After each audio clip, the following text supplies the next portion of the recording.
Dimaksud Bapak Presiden, tentu itu ada pengaruhnya. Katakanlah bawang putih ada pengaruhnya ya. Tetapi berapa komoditas kita ekspor? Yang tanya-tanya dolar di desa gimana apa segala macam.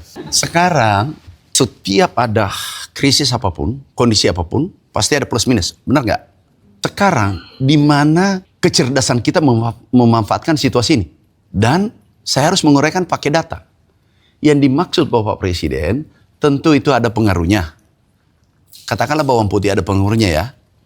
Tetapi berapa komoditas kita ekspor? Komoditas pertanian ini diekspor. Bahkan sebagian orang, ini sebagian perkebunan, pernah bertanya ke saya, kapan krisis? Karena ini nilainya naik kan, ekspor ini. Benar nggak? Lihat nggak? Kan kemarin ada yang tahu nggak sejak kapan itu 16.500, 16.700? Ada yang tahu? Enggak, tahun lalu. Tahun lalu kan? Mau lihat dampaknya pertanian? Nih, ekspor kita. Jadi kita pakai data. Yang tadi, kembali yang tadi, ini 32, dulu 26.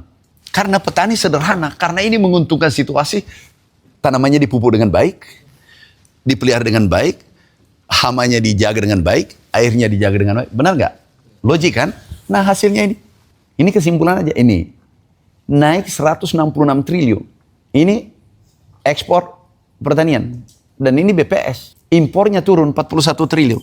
Aku tanya kalian, inilah yang dimaksud Bapak Presiden. Bahwa ada dampaknya iya, tetapi dampak positifnya di desa khususnya. Di desa kan petani kan, dampak positifnya jauh lebih tinggi. Nah kita pakai data. Anda boleh cross check ini data nanti. Nih, 166 triliun. Impornya turun 41 triliun. Dan termasuk beras di dalamnya. Kemudian Anda pasti bertanya, korelasinya bagaimana dengan kesejahteraan petani? Terbaca di sini. Ini tertinggi selama 92, tapi selama Republik ini merdeka. Nah, terus lihat lagi PDB-nya. Terbaca di sini. Sinkron kan pakai data. Clear. Menguntungkan enggak? Itulah yang dimaksud Bapak Presiden. Bahwa bahasa sederhananya disampaikan Bapak Presiden. Saya pembantu Presiden menjelaskan secara detail. Ya dampak ada beli BBM. Tapi ingat, BBM subsidi kan? Tidak naik. Iya kan? Pupuk turun. Pupuk turun kan? BBM negara mana seperti itu? Ada. Coba tunjukkan saya negara kebijakan Bapak Presiden luar biasa. Itu yang dimaksud. Kan seorang Bapak Presiden tidak mungkin detail. Yang detail itu, detailkan adalah menterinya. Clear? Nah, oke. Kedelai kan?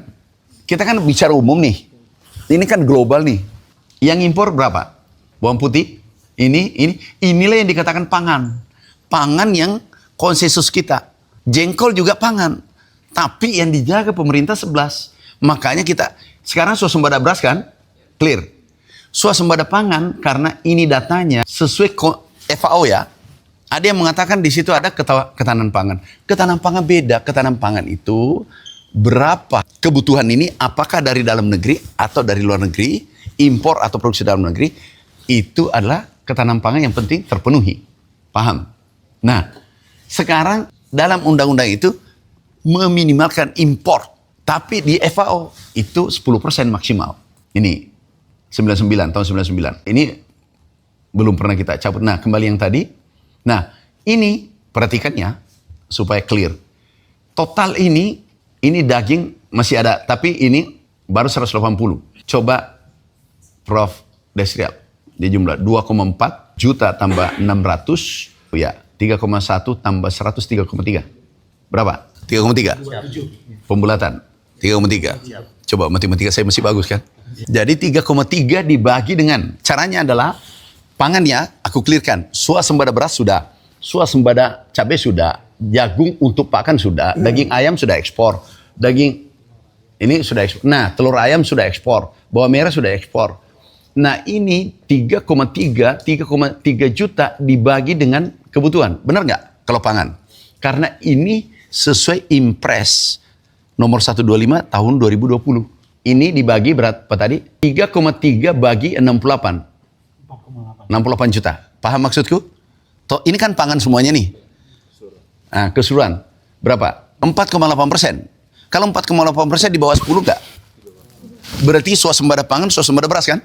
Clear kan? Iya, pasti berpengaruh, tetapi ini ada subsidi silang. Karena kecil porsinya kan. Kalau makan itu Yang paling besar apa porsinya? Berapa persen kedelai, tempe? 1%, 2%? Ada yang sebut aja, berapa persen? 1%. Itu yang dimaksud Bapak Presiden. Bahwa positifnya kita dorong, apa yang menguntungkan petani kita dorong. Kita dorong sebesar-besarnya. Inilah yang terjadi sekarang, ekspor kita. Ini data BPS, Anda kan boleh cek di BPS. Ingat, ini tidak ada data pertanian. Nih, kembalian tadi, nih. Ini 28%. Ini turun 41. Nah, kesejahteraan petani meningkat. Jadi jangan melihat item per item. Kami sudah beritahu semua pengimpor, tolong jangan semena-mena mengambil keuntungan. Kalau dia melakukan semena-mena, aku bisa melakukan sanksi, yaitu izinnya aku cabut. Udah, selesai kan? Jadi ini kita tahan, kita bagaimana kedelai, itu harganya jangan naik setinggi mungkin, tetapi komoditas ekspor kita naikkan setinggi-tingginya. Itulah yang dimaksud, ini kan makro bicaranya Bapak Presiden. Bahwa dolar itu tidak berpengaruh, maksudnya tidak terlalu berpengaruh, kan kecil sekali. Ini ekspor. Selama impor ini kedelai, untung apa rugi? Puluhan tahun. Nah, udah. Jangan 1 tahun mengambil kesempatan menyusahkan kita. Karena yang keluarkan rekomendasi dari saya. Oke, clear ya? Iya dong, nggak boleh dong semena-mena.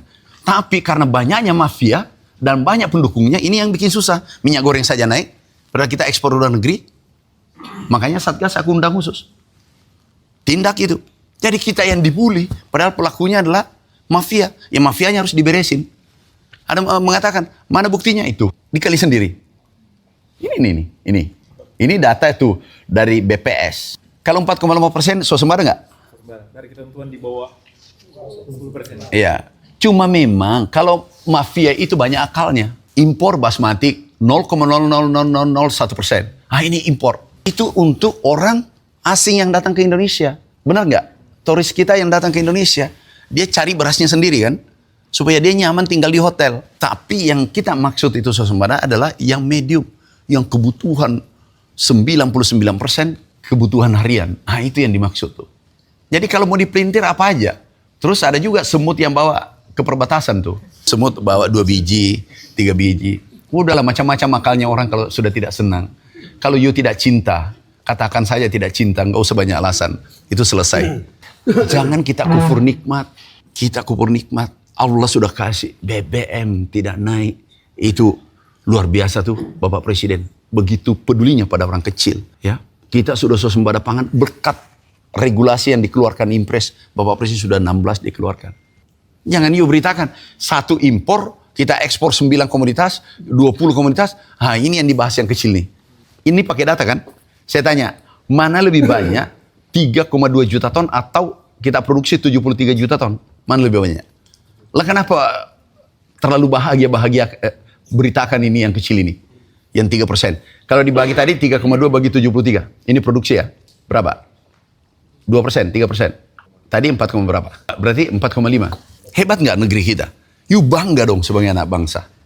Hebat nggak negeri kita? Bangga dong sebagai anak bangsa. Negeriku 96% tidak impor dari kebutuhan dan produksi dalam negeri. Ekspor kita tuh sudah berapa yang ekspor? Tahu nggak bawang cuma berapa ton? 600. Kita ekspor ini ribuan ton. Peningkatannya 166 triliun. Jadi itulah yang disampaikan Bapak Presiden makronya kemarin. Inilah penjelasannya untuk desa. Karena desa adalah pertanian. Pertanian ini datanya. Clear nggak data ini? Menurut Anda? Clear kan? Kan BPS, bukan saya. Dan saya tidak boleh mengeluarkan data. Seluruh pertanian jangan mengeluarkan data. Kita cuma mengambil dari BPS. Udah? Jangan data pertanian di BPS disalahkan. Tapi data yang lain, data kemiskinan, data lain tidak disalahkan. Jadi kalau yang lain benar, berarti ini juga benar kan?